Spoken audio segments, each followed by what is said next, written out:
Leo ni tarehe 27 Juni 2025. Karibu katika hali halisi, ndimi Johnson Jabir. Tuanzie hapa. Nigeria na Jamhuri ya Kidemokrasia ya Kongo zinaongoza duniani kwa watu wake kukosa huduma ya umeme, huku Tanzania ikishika nafasi ya 4. Ripoti ya dunia kuhusu masuala ya nishati iliyotolewa jana Alhamisi imeongeza kuwa ukanda wa kusini mwa jangwa la Sahara barani Afrika unaongoza kwa idadi kubwa ya watu kukosa umeme. Licha ya juhudi zinazoendelea kufanywa katika masuala ya nishati, uhaba wa umeme umekuwa kikwazo katika ukuaji wa uchumi.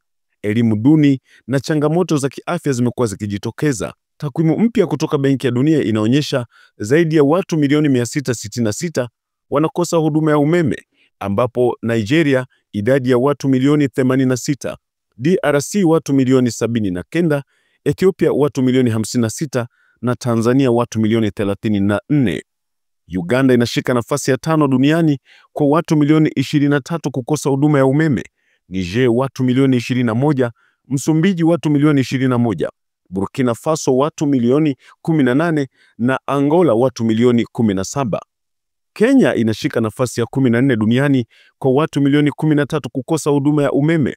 Myanmar inashika nafasi ya 15 kwa watu milioni 12. Burundi nafasi ya 16 kwa watu milioni 11.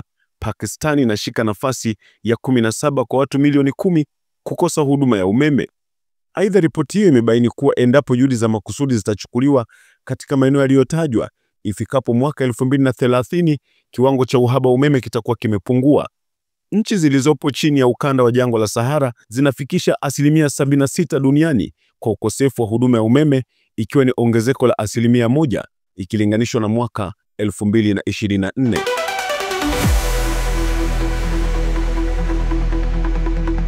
Kiongozi mkuu wa Iran Ayatollah Ali Khamenei ameendelea kutoa vitisho kwa Marekani endapo itarudia kuvamia taifa lake, hata sita kupiga tena vituo vya kijeshi vya taifa hilo. اینی که جمهوری اسلامی دسترسی داشته باشه به مراکز مهم آمریکا در منطقه و علیه اونها هر وقت مقتضی دانست اقدام بکنه، این حادثه کوچکی نیست، حادثه بزرگی است. در آینده هم این حادثه قابل تکرار است در صورتی که تعرضی صورت بگیره. هزینه دشمن، هزینه متعرض قطعاً. Khamenei mwenye umri wa miaka 86 anayasema hayo wakati hali mbaya ikiripotiwa. Watu milioni 9 wa Iran wamelihama jiji la Tehran na kukimbilia majimbo ya kaskazini mwa taifa hilo. Miji ya Mazandara na Gilan iliyo pembezoni mwa bahari ya Caspian imepokea idadi kubwa ya watu kutoka Tehran kwa ajili ya usalama wao.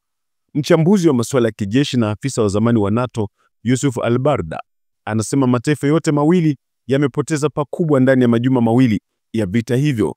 Katika mapigano hayo, Iran ilipiga Tel Aviv na maeneo ya jirani, ikilenga vituo vya kijeshi, hospitali, shule na kituo cha kusafisha mafuta.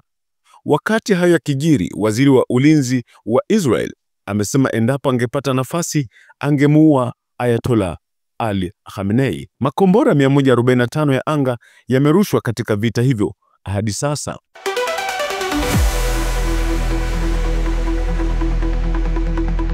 Wapalestina 56,259 wamefariki dunia tangu kuanza kwa mapigano makali Oktoba 2023, huku watu wasiopungua 132,458 wakijeruhiwa.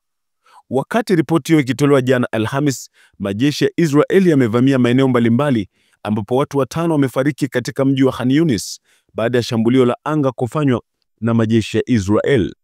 Ndege za kivita zilipiga gari katika eneo la Al-Mawas na kusababisha vifo hivyo. Aidha, vyanzo vya ndani huko Gaza vimethibitisha kuwa idadi ya vifo imepanda hadi watu 62 jana jioni.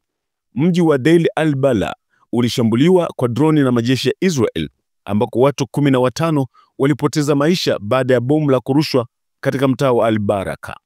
Mwanaharakati wa Palestina Muhammad Awad anasema shambulio jingine lilifanywa katika mji wa Beit Umar mjini Hebron katika ukingo wa Magharibi, ambapo jeshi la Israel liliwashambulia raia kwa risasi za moto na mabomu ya kutoa machozi. Majeshi ya Israeli yanaendelea kuwaua Wapalestina katika ukanda huo, licha ya wito wa kusitisha mashambulizi kutoka Umoja wa Mataifa. Aidha, Israeli imefunga barabara muhimu inayopitisha misaada ya kiutu kwa ajili ya Wapalestina kaskazini mwa Gaza. Waziri Mkuu wa Hispania Pedro Sanchez amesema hatua hiyo ni mauaji ya halaiki.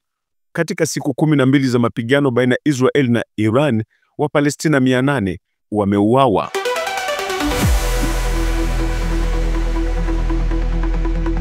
Na wanasayansi wamegundua uhusiano uliopo baina ya mazoezi ya kutembea yanapochangia kuondoa maumivu ya chini ya mgongo.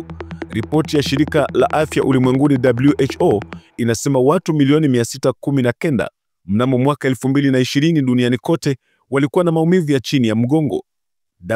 WHO imeongeza kuwa idadi hiyo inaweza kuongezeka hadi watu milioni 843 ifikapo mwaka 2050.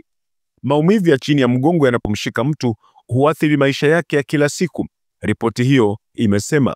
Mkuu wa idara ya afya ya utabibu ya chuo kikuu cha sayansi nchini Norway, Ryan Hadaj, anasema maumivu ya chini ya mgongo yamekuwa chanzo kikubwa cha ulemavu kwa watu wengi duniani. Hadaji na wenzake walifanya utafiti wa namna mazoezi ya kutembea yanavyoweza kupunguza kwa asilimia kubwa ya maumivu hayo. Walibaini kuwa dakika 100 za matembezi kwa siku zilipunguza asilimia 23 ya maumivu ya chini ya mgongo ikilinganishwa na wale waliotembea chini ya dakika 78 kwa siku. Na hiyo ndiyo hali halisi ya leo duniani. Usisahau kusubscribe, kushare na kucomment. Panapo majaliwa, ndimi Johnson Jabir. Endelea kuwa nasi. Hali halisi, ukweli haubadiliki.